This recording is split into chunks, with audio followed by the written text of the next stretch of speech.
I'm excited to be here today and chat with you all. My name is Anna Cloud, and I'm the program manager for our Riverscapes program at Larimer Conservation District.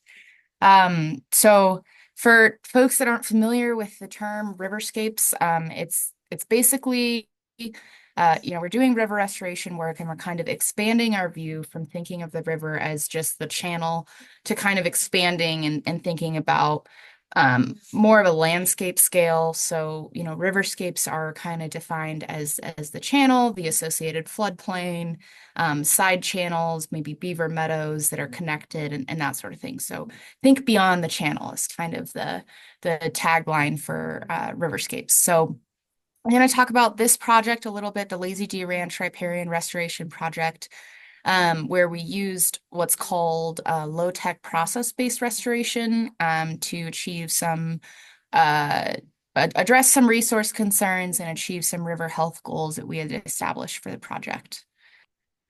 Um, Okay, so project location. This is probably not like super helpful for folks that aren't local to Larimer County. So I guess to give a broader view, this is in Larimer County, kind of west of Fort Collins. Some of the important notes is that it's downstream of a reservoir that's owned by the city of Greeley, and so there's controlled hydrology through the system. And also, as you can see from this photo, it's within the Cameron Peak Fire burn scar, which was a relatively recent fire in Colorado, and it was impacted by a flood in 2013. So there's a lot to kind of consider in terms of what the sediment transport into the system is going to look like because of those past events. Historically, there have been lots of beaver in this area, but the incision of the channels and kind of how quickly the water is moving and the disconnection of some of the historic beaver meadows is making it hard for them to move in at this time. So one of our main goals for the project was just to do what we could to restore beaver habitat and kind of give them a little bit of a foothold so that they could long-term move into this project site and do some of that maintenance for us. Just briefly talking about community outreach, especially for river restoration projects, this is really important. And I think in Colorado specifically because of concerns around water rights, concerns around flooding. And so just the earlier that you can implement some sort of communications plan to speak with folks in the community, landowner resources that you can provide to just provide some information and educate people about what you're doing. And then also hosting meetings where they have an opportunity to come and ask questions. And we were working with an engineering consultant to help us with the design, and it was really great to have them be part of those community meetings and be able to offer some real like science-based answers to sort of some of the risk questions that people were concerned about. We also partnered with the local watershed coalition, the Coalition for the Poudre River Watershed. In our area, these watershed coalitions that we work with have really well established themselves in the communities and have really positive relationships and a good reputation. And so having their support in some of this community outreach was really helpful. Project design, I'm not going to get into this too much, but really with the design, one thing that we were trying to, a few kind of the process for this, I guess, is understanding kind of the existing conditions of what we have going on in the system, the constraints that we have, both physical and then social constraints around what people are comfortable with, and try to identify underlying causes of issues in river functionality that we can see through kind of assessing what symptoms are present. From this, we identified priority areas for treatments of the reach. And then a really important part for river projects is to field verify your design. So we identified some priority areas. We thought about what types of in-stream structures we wanted to install, and then we walked the reach and flagged out exactly where we wanted to install things and kind of talked about the dynamics of the river in those areas and how we wanted these structures to function. We also divided the project into a few phases, which I'll talk about in a little bit. Just really briefly to note for Riverscape's project permitting is an important part of these projects.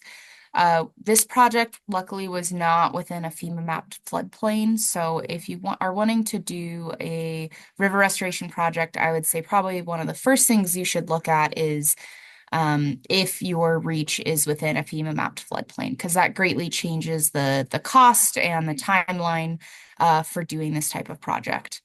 One permit that you will need to get, kind of regardless of if it's in floodplain or not, will be a Clean Water Act Section 404 permit through the Army Corps of Engineers.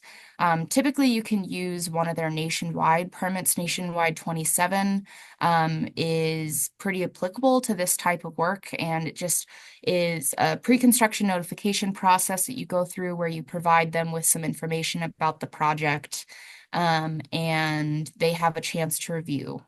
This particular project is upstream of a section of Wild and Scenic River, and so that kind of brought in the Forest Service, and they had opportunity to review the project as well, and that made it take quite a bit longer. Typically, it's like a 45-day review period, and we were waiting for 8 months to get our permit back. So it's important to kind of understand like who you're working with and what that process is going to look like. Because for us, we had to adjust our implementation time frame because of those changes in permitting.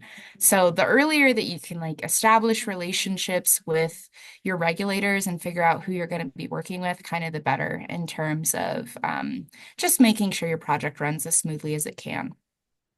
Moving on to implementation, as I mentioned, we kind of divided it into two phases. Phase one, we are really focusing on this picture on the right shows the upper Beaver Meadow and then the lower Beaver Meadow that we have up there.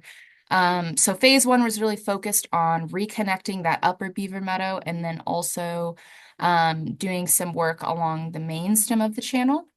And then phase two is going to be looking at this lower meadow.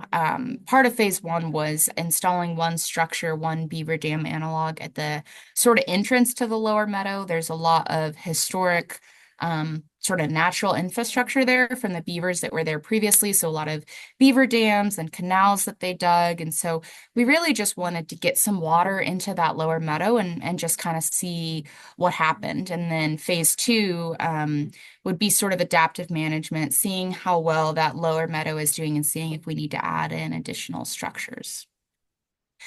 So here's just some photos. This is the main stem of the channel. You can see we've dropped some trees across the channel. So our goal is to mimic the natural process of wood accumulation in this system. We had some really great large sort of log jams present in the system that were giving us a really good reference condition for what we were trying to achieve.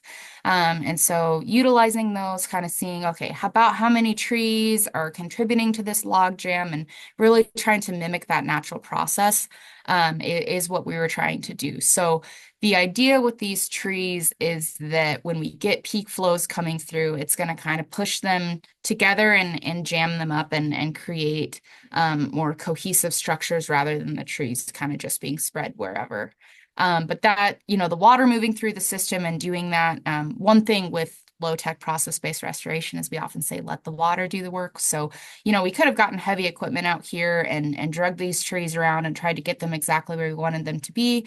But the reality is that peak flows are going to move them around anyways. So we just wanted to kind of let the water do the work and make them into log jams. This is the upper Beaver Meadow. This picture over here kind of gives the overhead view.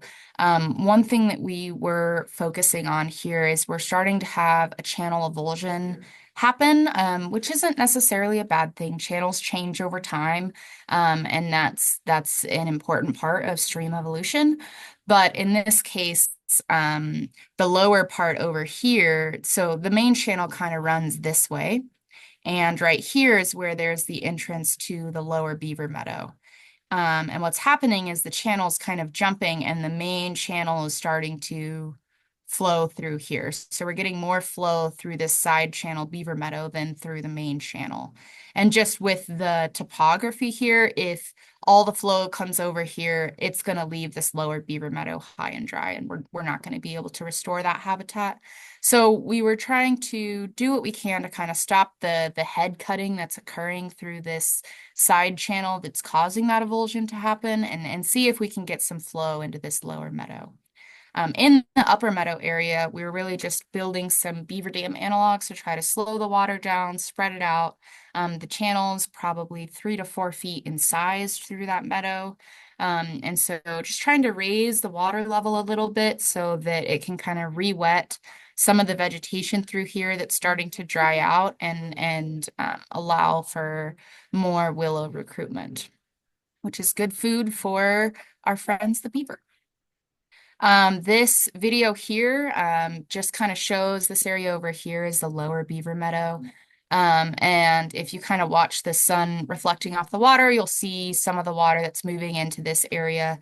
It's just one structure that we installed around this area that is, flowing through and really reconnecting all these canals that were dug by the beaver and dams that they put in kind of creating these ponds. So that's really what we're trying to create and mimic. And so it's really awesome to kind of see that happen. And this is just a picture in that lower beaver meadow. I think the day after we installed that structure, just how much water was moving into the area was really cool to see. Really briefly, this is like our overall project funding for this project. You can see equip up there at the top. The main practice that we utilized is 643, which is restoration of rare declining natural communities. There's a scenario under there for beaver dam analogs and post-assisted log structures, and that's the one that we utilized. And then we also used Colorado Parks and Wildlife has a Wetlands for Wildlife grant program that we utilized. And then we also got funding from the city of Fort Collins for source water protection. And then also the Mighty Arrow Family Foundation, which is sort of the philanthropic arm of New Belgium. So they're interested in water quality as well. So just to kind of give an idea of who might be interested in funding these types of projects and kind of overall what a project like this might cost. And then finally, it's just the more folks that you can get involved, often the better for community engagement and also just getting different ideas from different folks. So this project was definitely a collaborative effort between a lot of different organizations. And it was really great working with all of these. So that's kind of my spiel. If you guys have any questions, I'd be happy to answer. I have a question. Yeah. So after the Cameron Peak fire, did you find a lot of sediment after the rains coming into those areas? And how did that affect this area? Did you have to do cleanup before then or before you got to work on this project? Yeah, so there's definitely a lot of additional sediment mobilized into this area, which is a kind of a unique opportunity for a project like this because part of the function of beaver dam analogs and PALs is that they're slowing the water down and allowing some of that sediment to drop out, which is really good for water quality, but it also means that you can really kind of quickly address some issues with erosion and incision by building up the base of the channel a little bit more. As far as kind of trying to keep some of the sediment on the slopes and not having as much erosion, that wasn't something that we undertook, but the Coalition for the Poudre River Watershed did quite a work on this property actually prior to implementation of this in-stream project.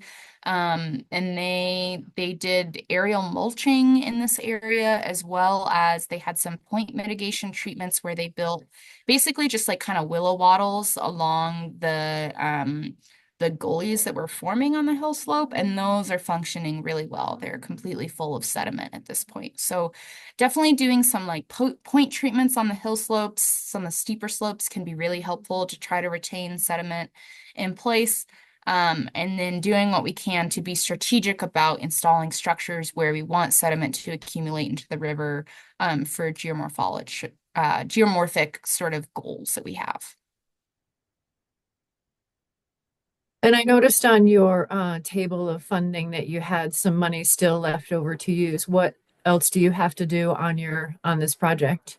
Yeah, so that's going to be for phase two and then also monitoring for the project. So phase two, I think I mentioned, is just further work in that second lower beaver meadow and kind of seeing what additional work might be necessary to fully reconnect that.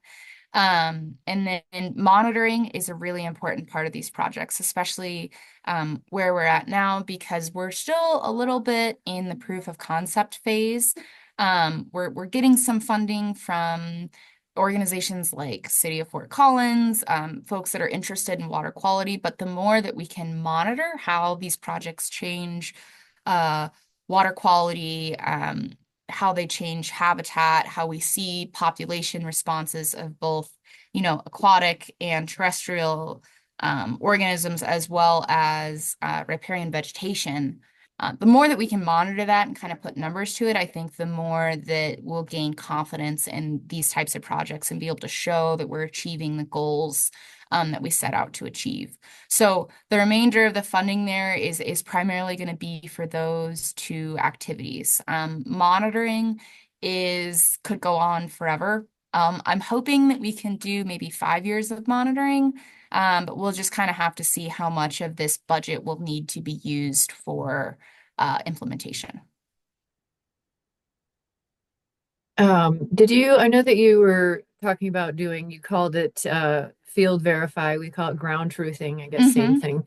But Mm-hmm. do you use any like decision support tools, any kind of like analytics or LiDAR, anything like that in order to have different imagery other than photographs or ground truthing?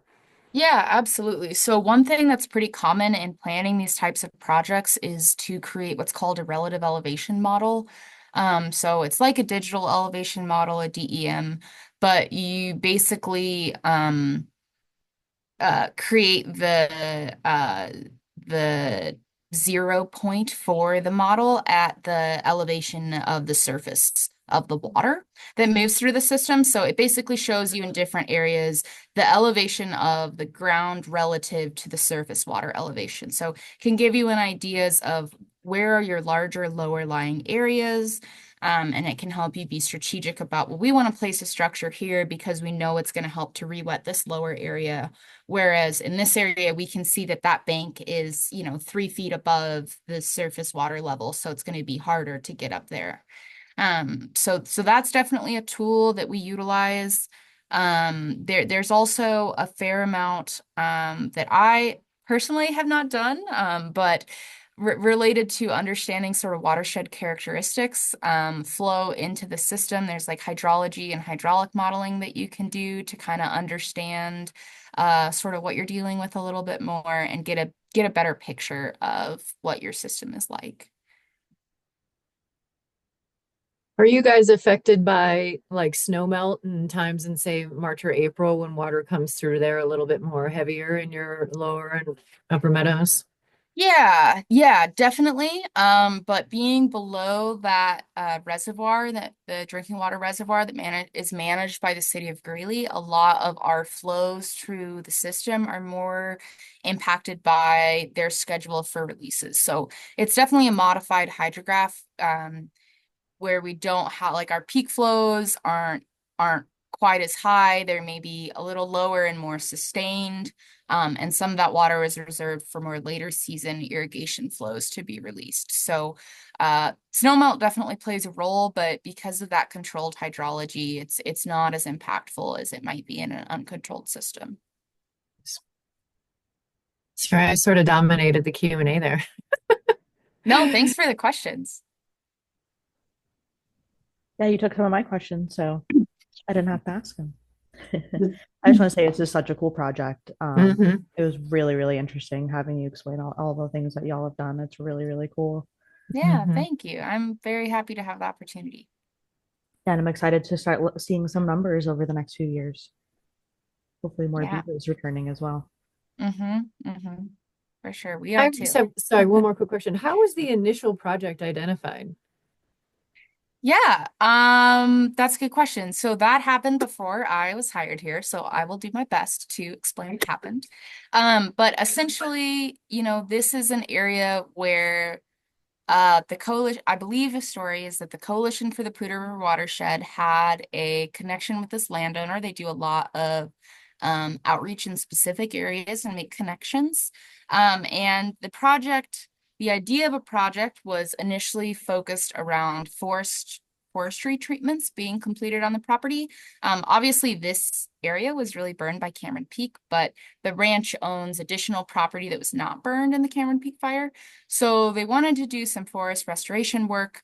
The Coalition for the Poudre River Watershed doesn't usually take on larger scale forestry projects. I think once it gets above maybe like 10 acres, that's just kind of out of their wheelhouse a little bit. But they know that that's something that our district does a lot. And so they kind of passed on that connection with the landowner to us. We developed a forestry project. This was back in 2021 that we were doing the planning for it. And again, I wasn't hired at that point, but our executive director was starting to think about strategically moving into creating a riverscapes program for our district. And so they're like, okay, we're doing this forestry work to address resource concerns on the uplands. You know, what can we do within this riparian zone to address some concerns there as well? And can we try to plan it as a joint project? So the riverscapes portion kind of got added on to the idea of an existing forestry project. So I don't know if that fully answers your question, but that's kind of Yeah, for sure. how it came to be. Yep. Cool. Very cool. Does anyone else have any other questions for Anna? You can put them in the chat if you would like as well.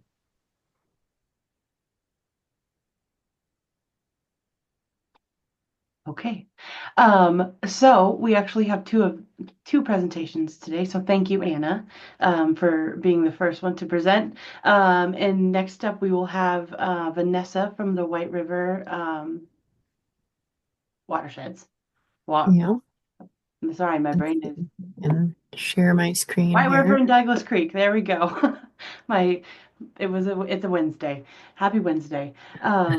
And so she is the interim executive director, and she will be sharing some fun things that her conservation districts have done over the past years. Wrong one. Okay, hold on. You're fine. Take your time. Whoops. I'm not sharing the right one, am I?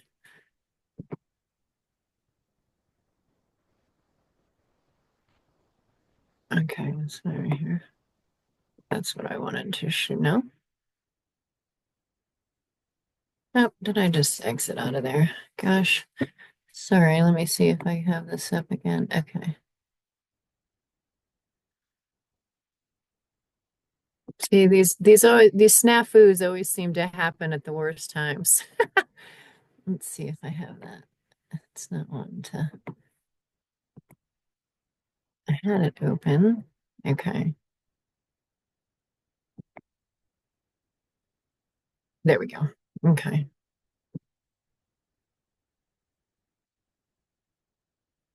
Now I can't figure out. Oh, here we go. Okay.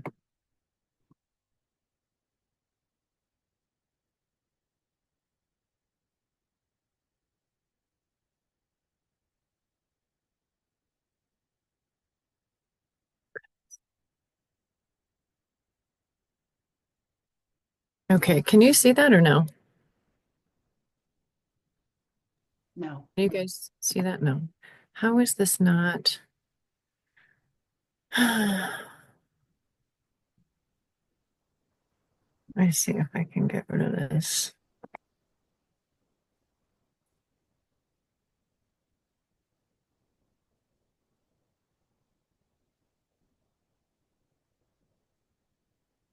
Okay. I'm so sorry. I just do not know why I'm not being able to share this here.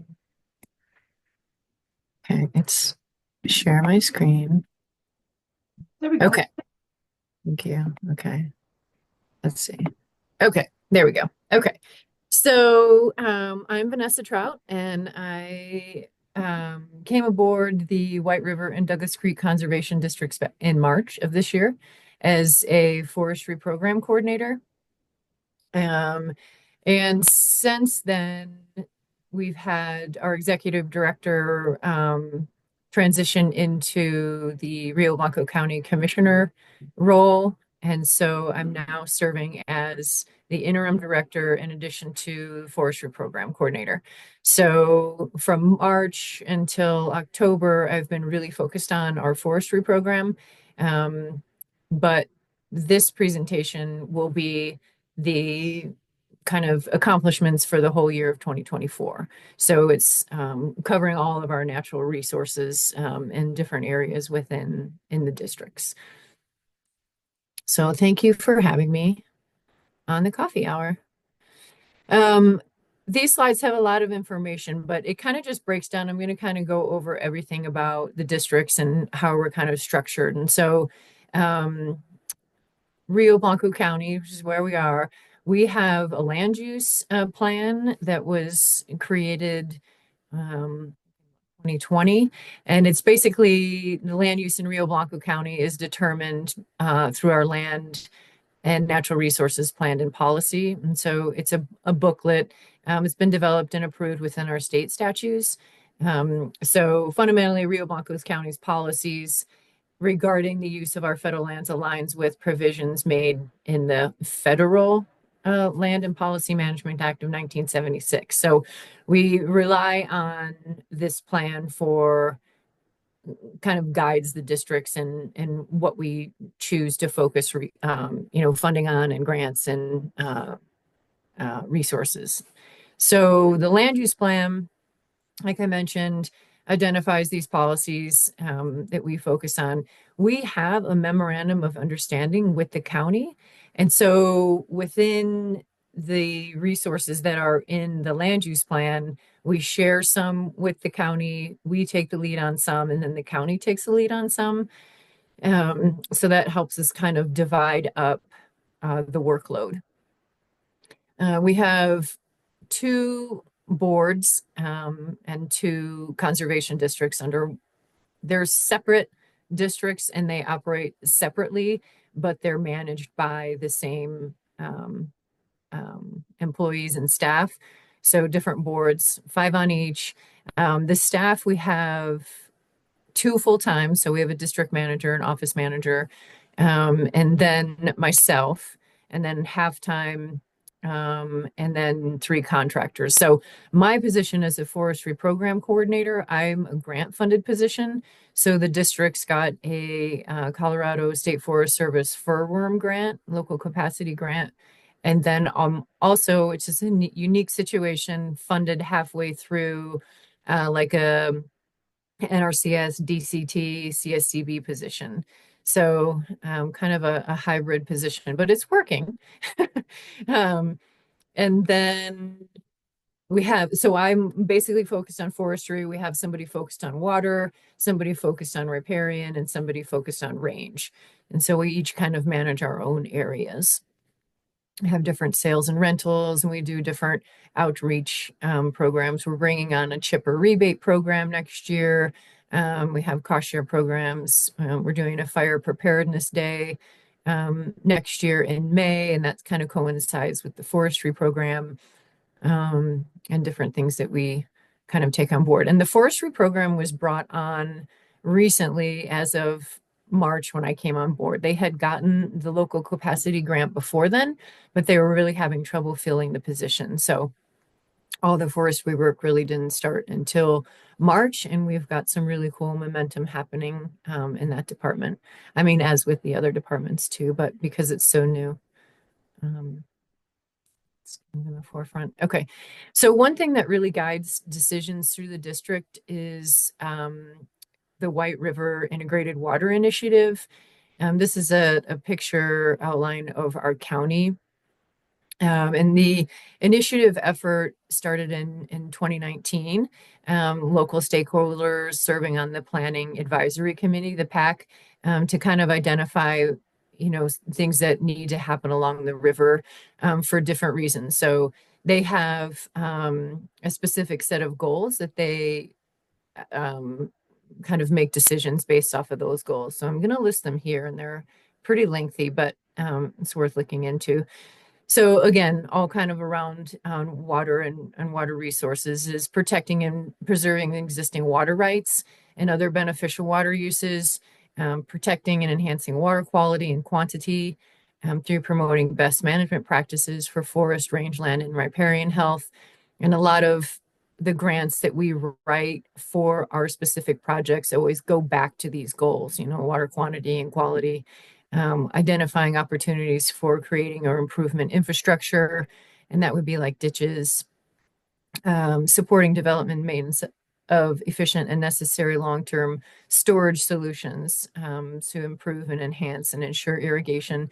So kind of like, what you're doing, like expanding out those riparian zones and making sure that water is going to different areas. But the storage solutions, we really haven't touched on that too much as of yet. The Forest Health Project also falls underneath the White River Integrated Water Initiative. And that's the three goals are reducing fire risk impacts to improve the health of the watershed and improving and maintaining upland forest and rangeland health, and then reducing sedimentation into the White River. So again, a lot of the grants we write for the Forest Health projects refer to those, but we've come up with a few things that like I feel that we should include, but it's kind of not within those goals, I guess. So it's like a mission creep thing. So for example, we were doing defensible space work around homes, and I have a grant that we wrote to fund that, specifically creating defensible space. One thing I wanted to include in there was home hardening, and it makes sense, but just an added section to say, let's just include this in our scope of work for each of the houses. And one thing that came up with the initiative is that's really not in the goals. It's sort of a mission creep. So, trying to figure out how we can still accomplish some of these things that may be outside the goals, but still it affects it in a way it's still integrated. So specifically under our water resources, we have a few things going on. I know this is a busy slide, but if we start on the upper left, we have a water supply study going on, and Liz Chandler is leading this. Basically, she works with Dr. Ryan Bailey. He's a professor at CSU, and he's just recently been published. This specific study that he's been doing has recently been published, so that was hugely exciting.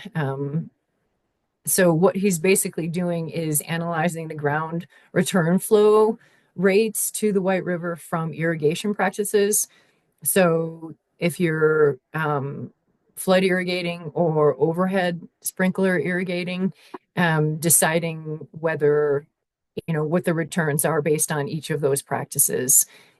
So it's incredibly detailed because there's so many layers within his study, and adding on rainfall and wind and temperature and flows and diversion. So Liz does a lot of ground truthing. She lives in Basalt, but comes up here like once a week to walk the river in the areas, and does some scenario modeling. There's another section on here later that will go back to what she's doing, but for the most part, that's the water supply study. The diversion and riparian assessments, another member of our team, Carrie, she heads this up. So basically she has about 31 landowners that agreed to do assessments on their property and identify improvements. And then once those improvements are identified, then getting some funding. So she's already completed 6 diversion projects and 7 riparian projects. And the funding that are used for both of those, we have a Colorado Water Conservation Board water supply grant for $150,000, and then the Colorado River District. So those fund not only capacity and staffing, but also some of the projects that are involved in that and the time.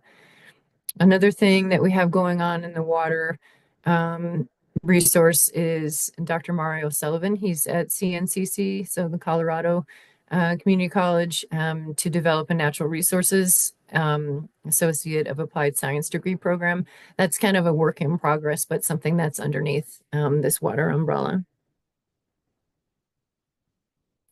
Okay, so agriculture enhancements with range monitoring and improvements. This has been an agreement, or I guess a partnership that we've had with BLM since 2018. We are focused on the wild horses in these specific areas listed. And we've got 150,000 from BLM to fund. We have a contractor that does monitoring and research out in these areas. And then within the districts, we have Tristan, who heads up our rangeland area and agriculture, and she will review all the video and help Troy with all of the reports. And so at the end of every year, he produces a report, and that's where that money goes to, is her time and his time. So it's a really important project within Rio Blanco County is the wild horses. We have some money set aside for a video, national sort of video that we are kind of fleshing out right now as far as how we want that to look and when that will actually happen. But it will be all based on this range monitoring and improvements. Invasive species control. So I'm not sure if any of you in Colorado have experienced Mormon crickets, but we do get those up in the Northwest, and they're really gross. And sometimes, 1 to 2 feet thick on people's property, crawling up doors, and can really affect people's agriculture and be really destructive. I mean, they've been around since 1927 and came from the West in Utah and migrated this way. And so there's no real way to get rid of them. There's a lot of entomologists and researchers that are trying to figure some things out with doing research and how to control them. But right now, the only thing that we have at our disposal is aerial spraying and like a bait powder and pesticides that you can, manually spray on. So last year, we got $100,000, and half of that was from the county, and then half of that was a matching grant, and then landowner contribution and BLM. So BLM was basically taking care of BLM land, obviously. But we ended up doing 35 aerial treatments, and that was a program that started in January. I think we had our last aerial spray around July, and we conducted a survey in the last couple weeks to kind of reach out to these landowners, and we had 6 questions about, was this successful? Would you do it again next year?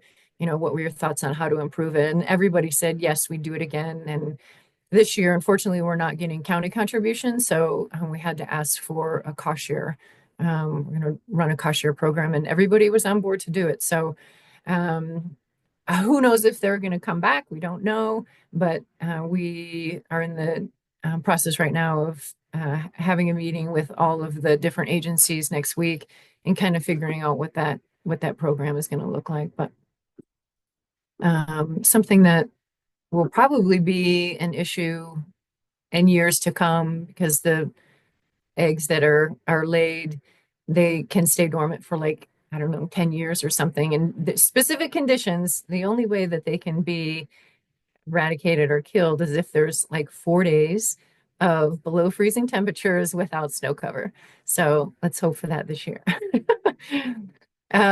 Ditch infrastructure. So this kind of ties hand in hand with the water projects. We have different ditch companies that are working together with Liz and working with an engineer and to look at the ditches and try to figure out, where the seepage is happening and issues and erosion and cleaning these up. So these are really old ditches, and so it's an awesome opportunity to get these fixed. And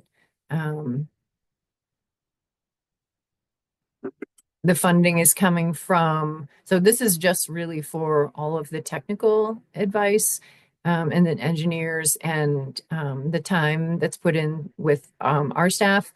So $50,000 from the Colorado Water Conservation Board and then the Colorado River District. So this has been an ongoing project, but hopefully we'll get something happening in the next year. Let's see. Okay. So upland vegetation management. Not sure if other districts are working with CRMPs, but this is something that we started a couple of years ago. This is a voluntary program that our range specialist Tristan is in charge of, and she has many different projects planned with I think she has, I'm not sure how many homeowners there are at the moment, but basically with this project, she will go to the landowner and they have a list of things that they would love to do. So she writes the grants for all of that, and not all of them will be taken care of, but try to address as many as possible. So we've got the NIFWITH Restore grant for that, the America the Beautiful grant, and definitely some BLM assistance there as well. Super exciting for 2025. We just submitted a grant in October for the NIFWITH Restore for 800,000. So this project is becoming very popular and successful with the landowners. So as you can see, we had not as about half as much this year and double for next year. So these projects are continuing, which is exciting. Different vegetation things, fence repairs, road repairs, pest control, and they kind of range. The CSHP, this has started last year. It was under the STAR program, and now it's the Colorado Soil Health Project. Currently, we have 9 landowners enrolled. There's 1 slot left, but Tristan is a part-time employee, so we're kind of limiting taking on more than she can handle. So, and like I said, it's kind of still in the infancy stage, and they really haven't started anything outside of the soil testing. But those projects are in place for next year, so we're super excited to get this going. Okay, this was for next year, the Colorado Ag Water Alliance. They've been doing different things with testing irrigation in hayfields and then also drought projects. We currently do not have relationship with NRCS as far as we don't have any projects with them. And that's something that we would like to look forward to in 2025 and beyond. And so an opportunities come through with the Colorado Ag Water Alliance, where the districts can apply through the Colorado River districts for a grant to get some of those technical analysis completed and engineering projects completed. And then that landowner can then go to NRCS with those completed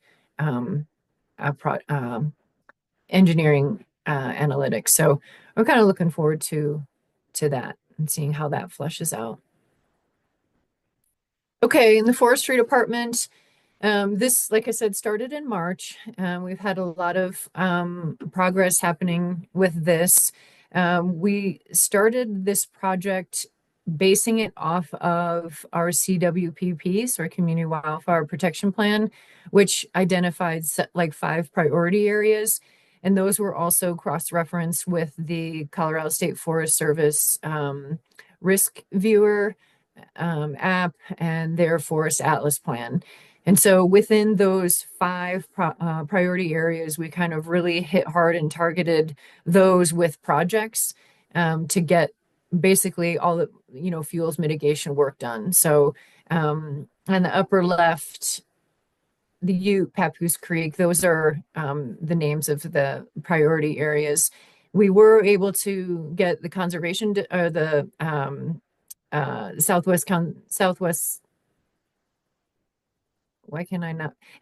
The conservation crew, to do some fuels mitigation work for 2 weeks. So they came up, and because we didn't have NEPA done, they could only do work on dead and live under 6 inches. So we did get some work done around a rec residence track, but it's challenging to get more work done because we don't have NEPA on the surrounding land.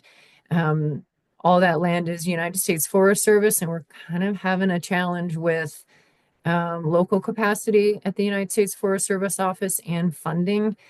We've been in communication with the White River National Forest supervisor, who's let us know that they do not have funding, and you guys are probably all aware of that as well. He was mentioning in an email that they were like $700 million in deficit for payroll for next year and laying off an additional 20 people in our specific Rio Blanco district range office. So that was a challenge that we needed to pivot and figure out how we're going to get this public land done, because as much as we can do in the private section, all that public land that's surrounding it still needs to be worked on in order to make a difference. And so we're looking for now third-party NEPA and trying to get some funding with maybe the Community Wildfire Defense Grant to get some work done on that public area. But again, just going through some of those priority areas, we've got some defensible space work happening.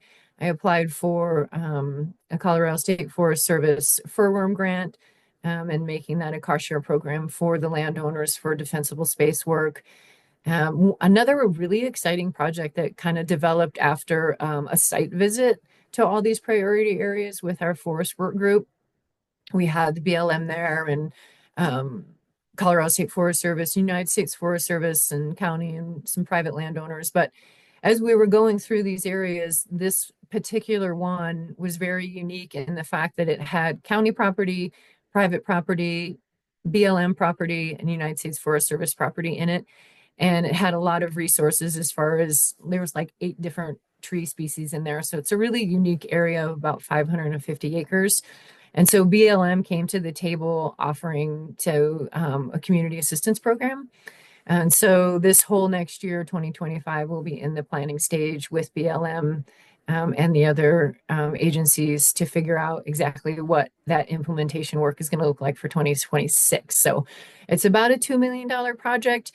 It's not going to go very far. So again, go into that community wildfire or community wildfire defense grant to maybe supplement some of those costs.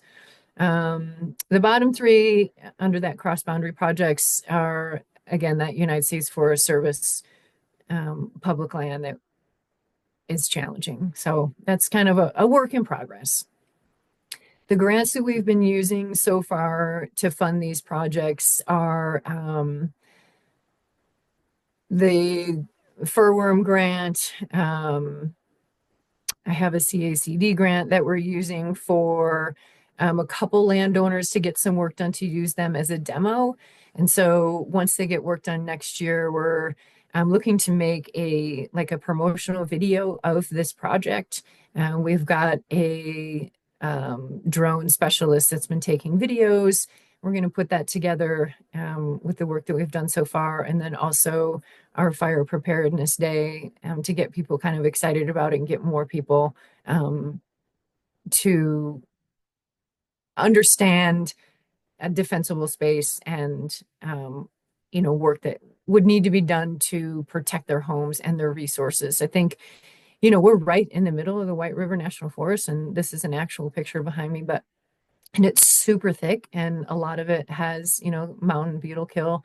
But in talking with some of the homeowners, and we had a public meeting in June to kind of launch the project, it was like literally crickets in the room. I mean, we had a full-on presentation, and we were like, okay, who wants to sign up, for site assessments? And it was just like nobody was, not that I don't think they were interested, but it was just like, what's going on? What is this? I mean, yes, we understand fire's going to come, but do we? It was kind of like buying insurance. Like, why should I have insurance? I may never get sick. It's sort of like, why should I do all this work if there may never be a fire? And we've had really moist years. And so I think that on top of it kind of literally fuels their decisions, maybe that they're a little bit hesitant about doing work, but so it just requires us to do more outreach and more education. So 2025 plans would be really trying to work on a cross-boundary treatment roadmap. So phase 1 was since March was really identifying all these priority areas, trying to get projects on those. Phase 2 is like kind of auditing them to say, okay, are these projects really meeting the goals that we have under the White River, Integrated Water Initiative, and the projects, the forest project goals, and then phase 3 would be implementation. So we're just kind of creating this roadmap now, and we've come across this decision support tool called Vibrant Planet, and they use something called Land Tender, which now they've changed the name to be Vibrant Planet. And we came across them. We were writing a grant for the BIL IRA funds, and they had sent our district ranger had sent us sent us the Roaring Fork Coalition's grant application, and in that they were asking for funding for this decision support tool. It's this cloud-based app, basically, that you get a subscription to. And so, I go down this sort of rabbit hole of Googling and figuring out what this actually is. And after a couple months of going back and forth with our forest work group and the boards and with Vibrant Planet, they all agreed that this is something that they would want to take on. So it basically, like I said, it's a subscription base, and it's depends on how much acres you want to look at. And so they have all the different analytics and things and layers that you can pull off data to make decisions about projects and implementation. So once you say pick your project area, then all the analytics are run, and as far as all the way down to costing, it can help with NEPA. So that's something that we're super jazzed about, and getting BLM on board to use that, and the county to share in some of that cost. It really just spits out unlimited scenarios that we can use for fuels reduction, or for stream or restoration or riparian areas and fuels work. So excited about that. Another thing we're looking forward to is that community wildfire defense grant, and round 3 being announced in end of December. And so after looking at the application and going through whether we are eligible, Rio Blanco hits all the marks. So meeting with our CWPP implementation team in January to go over those projects and see which ones we can really knock out. So that is exciting. I was actually excited, Anna, because Larimer County, you guys just get like 13 million or something for from the Community Wildfire Defense Grant for knocking out some of your CWPP projects. We have RCPP, Regional Conservation Partnership Program, that we just got 13.5 million, I think, with us, Jefferson Conservation District, and Boulder Valley Longmont Conservation District. So a lot of that will go towards forestry work, and some of it'll go towards riparian as well. Nice. So yeah. Right on. Very cool. Okay, moving on. These are just some of the graphics and flyers that we had produced about the Fire Preparedness Boot Camp, and then some of the things, the right side flyer, and that was just kind of when we were getting started and trying to get people interested in coming to the public meeting and taking surveys, kind of getting a feel of where they were and their concerns. Mormon Cricket aerial spray kosher program. This is kind of just like a communication map. It's super busy, but just something to hand to the landowners about where to go and what to do and what's being offered and if you qualify. And then again, we couldn't do any of this without the support of all the other agencies and funding. So just wanted to shout out to all of our agencies and organizations that are involved with us and working with us, and all the volunteers and people that put in time to help get these projects implemented and designed and put out there. So I think that was the end of my program. So that's kind of what the districts have been up to. It's in a nutshell. I think I probably went over my time, but if anybody has any questions. Thank you. You ended at the perfect time. We got a couple minutes for questions if anyone has any. You can put them in the chat or you can just start speaking if you'd like.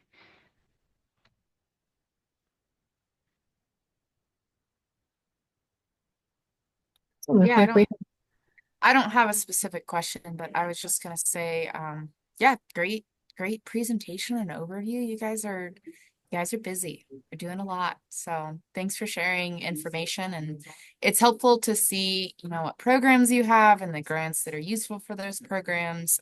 Just as like a relatively new conservation district employee, that's really helpful to see. So thank you. Nice. You're welcome. Yeah. And, each one of these areas could be a full coffee hour. So it was definitely a quick overview. But yeah, if you have any other questions specifically about any of them, just send us an email or reach out. And if anyone is interested in doing or hearing about any of these specific projects, let me know. And I'm sure Vanessa and I can figure something out for a next coffee hour here in a while. So yeah. Well, thank you. Tristan, I noticed you're on here. I don't mean to put you on the spot, but I don't know if you have anything to add. I see Tristan's on. Hey. No, I think you did a great job. Like you said, it's kind of hard to cover everything in such a short amount of time. There's a lot going on, and we're super proud of that.